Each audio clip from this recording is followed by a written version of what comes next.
the media has been so obsessed with Russia.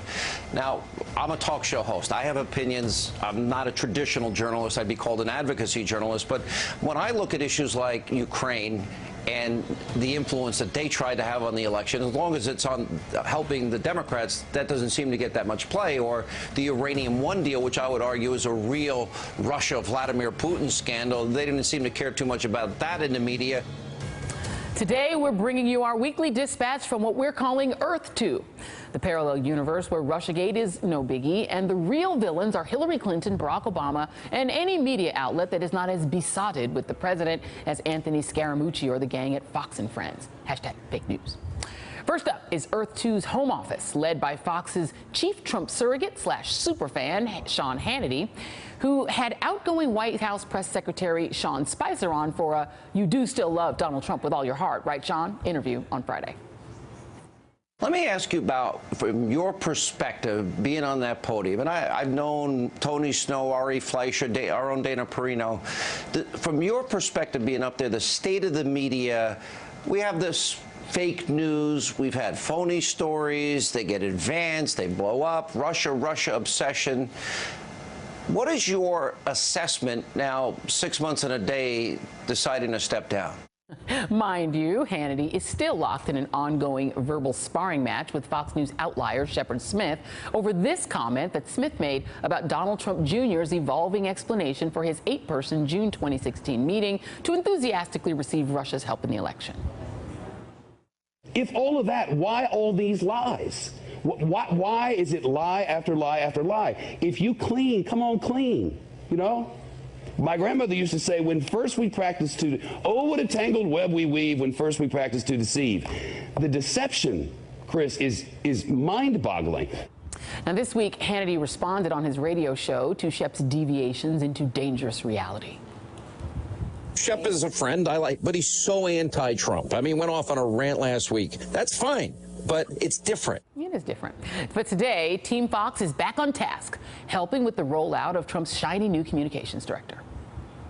Do you believe that the mainstream media deliberately puts out fake news about this president? There is some fake news, unfortunately.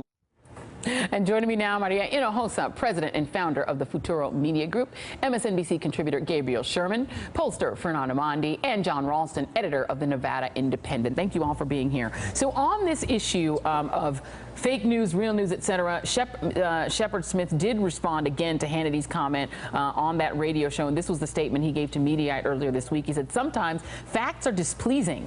Journalists report them without fear or favor." Maria, I assume you agree. Of course we're supposed to be doing that. And you know what, Joy? Actually, I watch a lot of Fox News.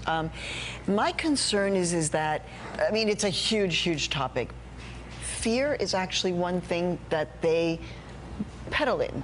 It is a lot of the reporting that they do is based on this kind of fear. So it's a narrative that we as journalists, we're not used to having a conversation. We're used to having conversations between journalists, among journalists, right, where we kind of are seeing the same eye to eye. This is a whole other monster. This is actually, and this is hard to say, right? This is propaganda. This is journalism. Yeah. And we as journalists have to have a different conversation about how we deal with propaganda, which is why what Shep Smith is doing there is actually fascinating, because he's saying, I'm still going to try to be in the sphere of journalism, but how do we talk about the fact that propaganda actively exists in our country today? Yeah. Absolutely. And, you know, Fernand, Sean Hannity, as you heard in that clip, bills himself as an advocacy journalist. But he's also somebody who has advanced, like, conspiracy theories about the death of Seth Rich. I'm not sure how much journalism there is in his advocacy. He's just an openly big fan of Donald Trump and an advocate. He was to receive an award named after William F. Buckley, who I think one would argue was either a commentator or an advocacy journalist in some ways. And it was denied him. He's no longer longer going to receive this award, in part because William F. Buckley Jr.'s son objected to it. A source familiar with the CNN situation told CNN that Christopher Buckley expressed great dismay at the announcement that the award would go to Hannity, who has spent a great deal of time insulting conservative intellectuals on Twitter, particularly since he became a strong supporter of Donald Trump. And Buckley, sources say, called the Media Research Center and expressed his disapproval. You've worked in the world of talk radio, and you know that there is this sort of blurred line that attempts to tell people that what they're hearing is news, but it's really advocacy. What do you make of the fact that there is still this core of conservatives, the William F. Buckley, the Christopher Buckleys of the world, who are trying to resist it? Well, Joe, I think there are conservatives of conscience still in the United States, whether it's folks like David French or Rick Wilson or others. But let's be honest, Sean Hannity is a propagandist. He is delivering the talking points as if drafted by the Kremlin and Putin himself. And I think it's important, Joy, to speak with great clarity now in this backdrop, because we had this weekend at the Aspen Institute, former CIA Director Brennan, former Director of National Intelligence Clapper say that the future of the government is at stake. Why is that? It's because I think that they're pointing to the fact that we have a president of the United States in Donald Trump who is at the very least guilty of treasonous behavior. We know that. That's clear. It's no longer speculation. It's fact. And that is why, as Maria said earlier, Fox News acting akin to a state propaganda network. It's not advocacy on behalf of a partisan president they get behind. It's willful deceit of the people. And maybe I'm different, but just forgive me if I don't fall to my knees in rapturous praise of Shepard Smith or Chris Wallace if they happen to have a moment or two of conscience when they speak the truth about what's happening. I think if they really felt as strongly as they do, they should resign. It's an interesting point, because Shep Smith is seen as sort of the outlier at Fox News, Gabriel, where he is the one guy who seems to be willing, and he's managed to survive there doing it for that long. But to Fernand's point, is that something he should be applauded for, or is he somebody that's willing to exist in that environment despite the fact that he himself is trying to be honest? Well, really, that's a question for Shep and his conscience. I mean, I think the larger point is, what is the mission of Fox News? And we saw this. This is not a new thing. We saw this during the Bush administration, when Fox was sort of state TV. And when the Iraq war was going really badly, Roger Ailes, then the CEO of Fox News, told Fox producers, don't show segments about Iraq. Actively don't show the news, because it is not helpful to their side. And I think this is what the difference between Fox News and journalism is. The news for them is, does it help my side or the other? And in their philosophy, it only should help the Donald Trump side. So not even have questions of ratings? Because I thought you were going to say it doesn't help the ratings, but you're saying it didn't help our side.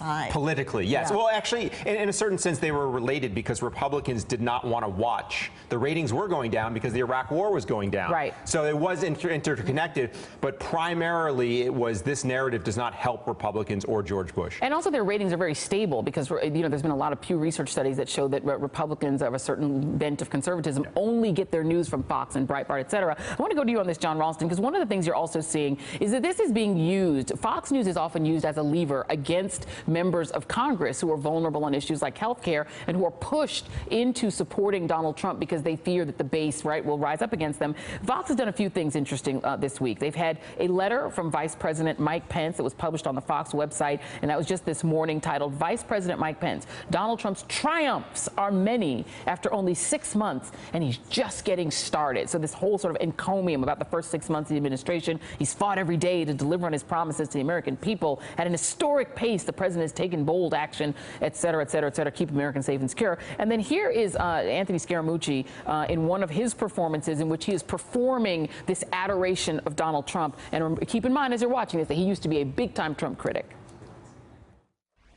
I think he's got some of the best political instincts in the world, and perhaps in history. If you think about it, what I have found when I travel around the country, people love him. The president has really good karma, okay? He's genuinely a wonderful human being, but I love the president, and I'm very, very loyal to the president. Here's what I will tell you, okay? I love the president. John, you've been reporting it brilliantly about the Dean Heller situation, the conundrum, this vulnerable guy who, on the one hand, his governor opposes the idea of taking Medicaid away from people, but on the other hand, his constituents that are watching Fox News are hearing that kind of adoration. Does a member of Congress dare oppose the president if they are Republican, and that is what's on Fox News? Well, I separate Sean Hannity from almost everything else on Fox News. That clip you just played of Scaramucci, Joy, that could have been Sean Hannity talking in private. I mean, Scaramucci will never take Sean Hannity's place as the primary spokesman for Donald Trump. And Sean Hannity seems to have some kind of internal personality crisis. I'm not a journalist, he said once. And he said, I'm an advocacy journalist. He's not an advocacy journalist. Advocacy journalism is crusading for something like better treatment of the mentally ill or something like that. Sean Hannity sees his job as to defend the president at all costs and to be, as someone else and many others have said, as a propagandist. And it is as if that George Costanza is giving the orders inside the White House. Remember, Mr. President, it's not a lie if you believe it. Yeah, and it's not just Fox News. And Gabe, I want to open with you on this. Yeah. Sinclair Broadcasting is much bigger than Fox News.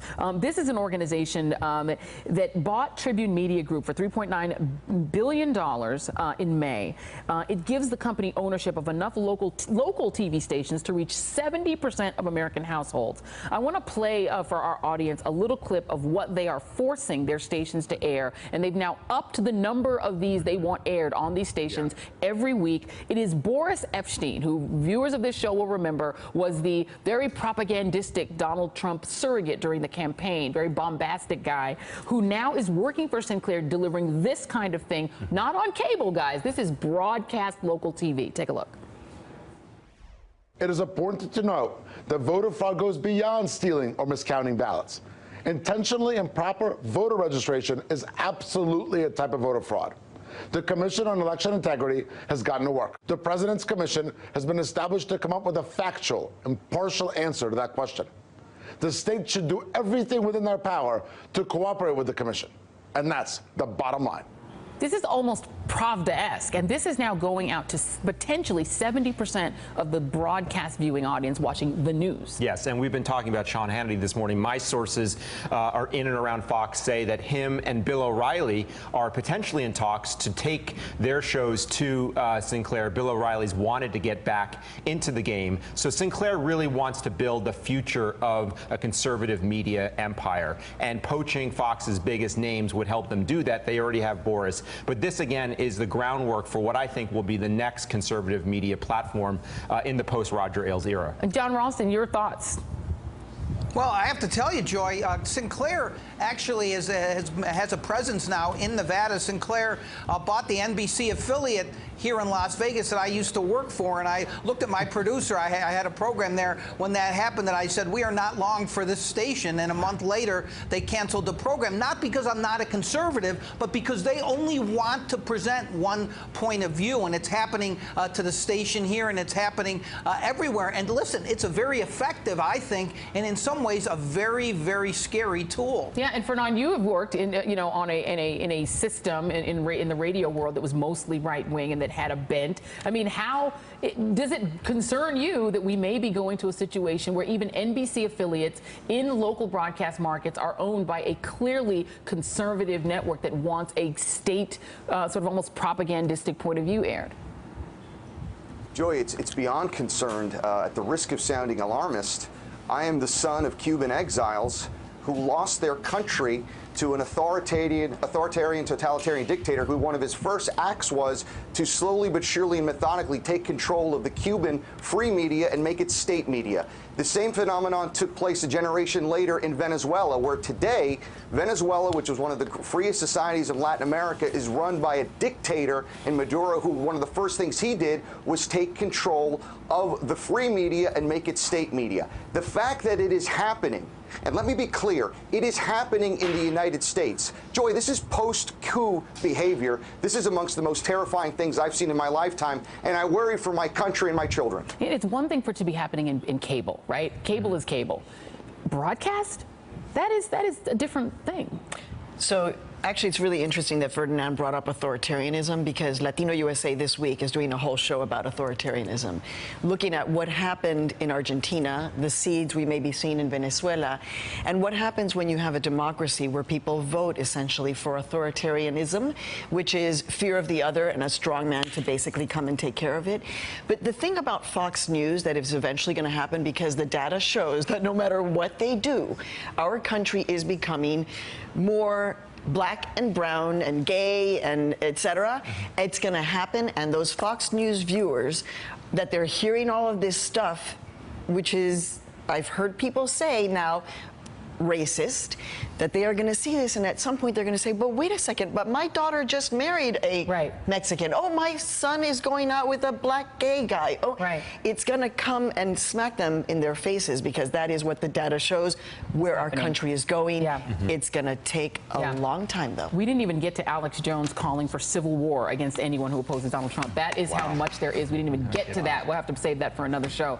Scary stuff. Maria Hinojosa, Fernand Amandi will be back. Thank you so much, Gabe Sherman and John Ralston. Thank you guys for coming. And up next, why Jefferson Beauregard Sessions could soon be back in the congressional hot seat. Haha, details coming up.